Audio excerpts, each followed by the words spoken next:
Jets. And there is Molly Karam, the smooth signal caller who will ask questions and demand answers. And here is Max Kellerman. His fire and desire will be the key to victory.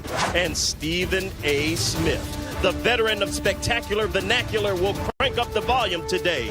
The First Take team is ready to fly high at Jets camp, and it starts now.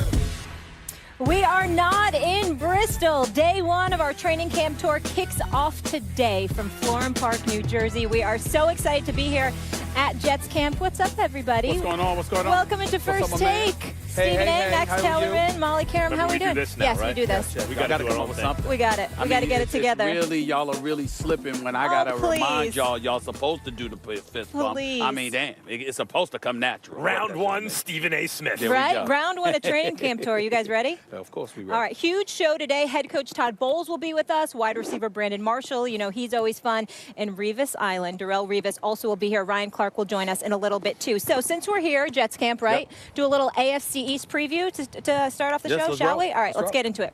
So we all know the Patriots have dominated this division in recent history, winning it 12 out of the last 13 seasons, including a streak of 7 straight. Despite Tom Brady being suspended for the first 4 games, the Pats are still significant favorites, as always, gentlemen, to win the division. But Stephen A., the question to you is, which team has the best chance to challenge the Pats in the AFC East? Max Kellerman, I'm going to roll with the New York Jets. And I'm not saying it just because I'm here. I'm not saying it just because I love this team. I'm not saying it just because I'm fond of Coach Todd Bowles and McCagnon, the GM. And the fact that they went 10-6 last year, obviously, has me. It's given me reason to be optimistic. Now, they've lost 2 games to the Buffalo Bills. So I do understand there are some people that might think it's Buffalo. I do understand that there are some people, obviously, that think that because Tom Brady is going to be gone for the first 4 games of the season, and some dude named Jimmy Garoppolo. Jimmy G. Not Jimmy G. Jimmy Garoppolo. It. He has not earned a nickname yet. He's thrown as many passes in the NFL during the regular season as I have, okay? No Jimmy G, Jimmy Garoppolo, okay, until further notice. But I'm going to tell you why I'm going to roll with the Jets. I'm going to tell you why I've got this attitude, this positive attitude about the New York Jets. I think signing Ryan Fitzpatrick was pivotal. He is 33. He had an exceptional season last year, even though he wet the bed in the last game of the regular season. They lost to Buffalo twice by the same score, 22-17 each time. The last game of the year, he wet the bed with 3 interceptions, only 187 yards passing. We get all of that. But when I think about the fact that you kept Ryan Fitzpatrick in play, that you have a year of continuity under the belt with his system, with Todd Bowles, Chan Gilly, and those boys, I think along the lines of Brandon Marshall being here and Eric Decker being here. I like the fact that Matt Forte is here now, along with Bilal Powell, their ability to catch passes out of the backfield. Because if you remember, Bilal Powell was used a lot during screens and what have you later in the season. He was really utilized in that regard. You take that into account, and then you look at defensively. You kept your defensive line intact. You still got Leonard Williams. You kept Muhammad Wilkinson. Sheldon Richardson is going to be around, okay? We hope and pray that it remains that way. I do have concerns in the secondary in terms of Antonio Cromartie being gone and moving Buster Screen from the slot to the outside. I get all of that. But in the end, I just think that Todd Bowles is a damn good defensive mind.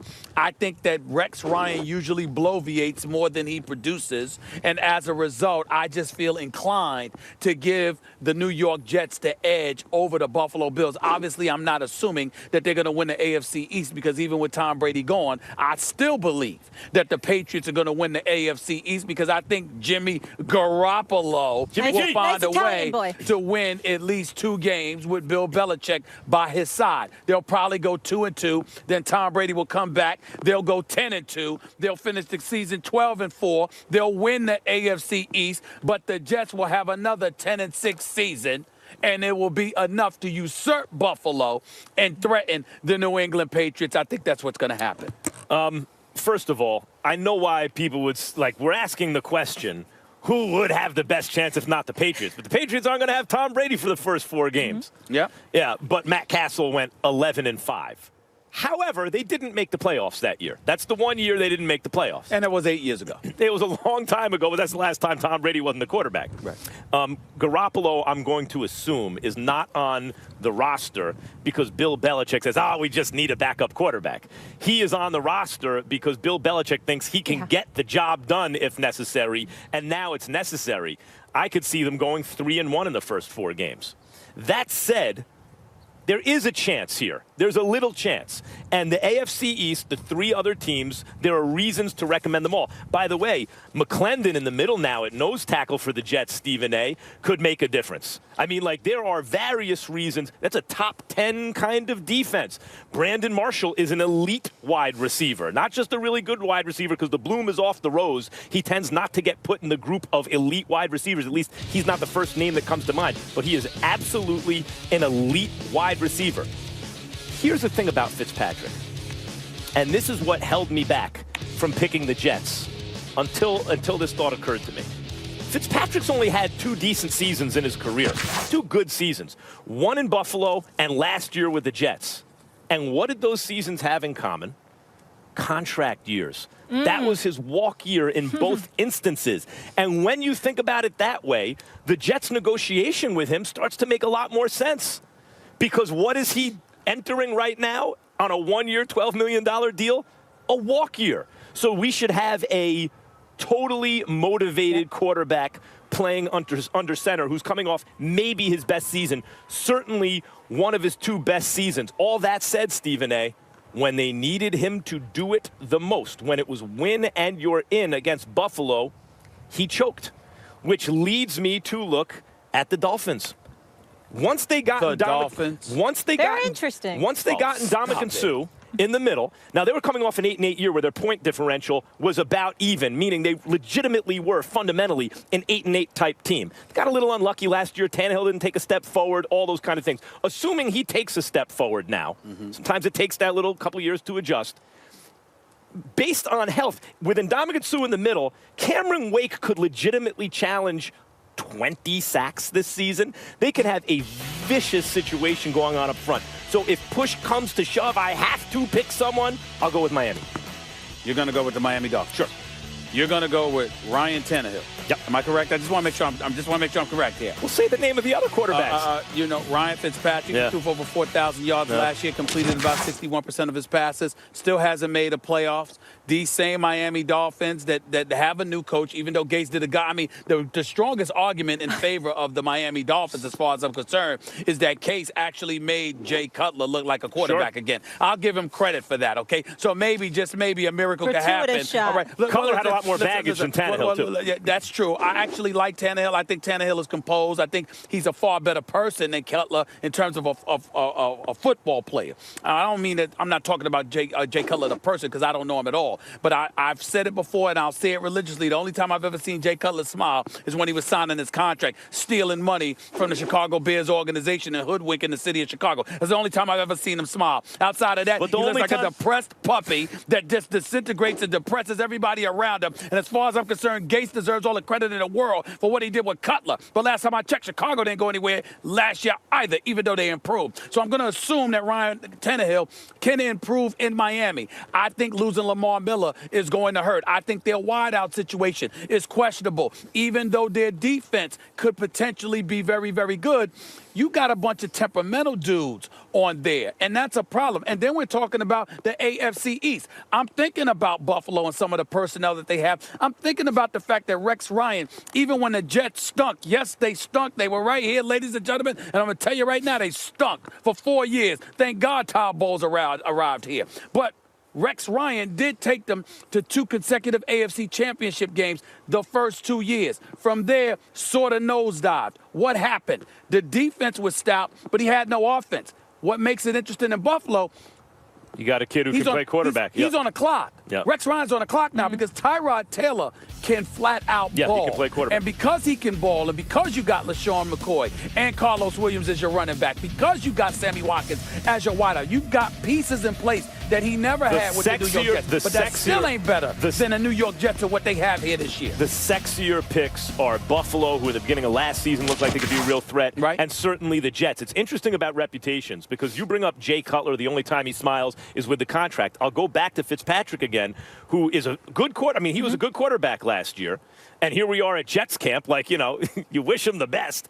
But the fact is, in his career, as I mentioned before, the 2 times he really showed up and played, his 2 best seasons, clearly, were both contract years. And it's interesting that when a guy goes to Harvard, right, like, you know, the branding of him as a quarterback is he must be, and he aces the Wonderlic, of course, as you would assume. His brand becomes he's a cerebral, smart quarterback. And also, I think there's a tendency to think he must be a gamer. After all, how many Harvard quarterbacks are playing in the NFL? When the fact is, he's been mistake-prone and a contract year player. So his brand isn't that, boy, he only shows up when there's the money on the line. But that's, in fact, what happens. Now, that's actually good news for Jets fans because, once again, the money's on the line for him. He should be totally motivated to play. You know, but in terms of comparing quarterbacks and talking about which guys are motivated by the money, I think that's Fitzpatrick, at least on the record, as much as anyone. Well, yeah, but my point to you is this. You're making my argument for me because you said that entering a contract year is when he's had his best seasons. He's got a 1-year, $12 million deal here with the New York Jets. He's 33 years of age. If he wants to extend his future, particularly in a place where he's home playing Rubik's Cubes while he's getting text messages from his teammates telling them to get this deal done, et cetera, this is not just about a contract. This is where Ryan Fitzpatrick wants to be. This is not just about dollars and cents. This is also about happiness in his respect. Because what he's saying to you is that if he shows up, and what the Jets are saying is if he shows up and produces, this is a guy that we don't mind keeping around for the foreseeable future. And when has Ryan Fitzpatrick had that luxury anywhere? With the pressure on. All right. And I know Rex Ryan wanted to play spoiler, obviously, which he did. But with the pressure on, this guy threw 12 interceptions all season. And when it was win and you're in, he threw 3. Well, one of them don't really count. I mean, it was a last desperation. It was a last desperation situation. He's really threw a legitimate 2 interceptions. Which is still more than generally he was throwing. I mean, but when you needed him to be his best, he was at his, maybe not his worst, but certainly not at his best. But Max Kellerman, if you're going to make an argument against Ryan Fitzpatrick, could you give me somebody better than Ryan Tannehill? Pretty please with sugar on top? I don't know. When you talk about their potential going into this season, if you just isolate quarterback value, you sure you like Fitzpatrick over Tannehill? I'm sure I like Fitzpatrick over Tannehill because I like the personnel that Ryan Fitzpatrick is throwing to better than I like the personnel that Ryan Tannehill is throwing to. I do too, and I also like the additions the Jets have made, and I don't think there's actually much to choose from between Miami, who was 6-10 last year. I think most NFL teams in this AFC East level, other than the Patriots, are fundamentally 8-8 teams. The lucky ones go 10-6, unlucky go 6-10. I think Miami was a little unlucky last year in terms of injuries to key players, etc. In terms of Tannehill not taking the step forward people thought. I think that Buffalo, New York, and Miami are all very evenly matched.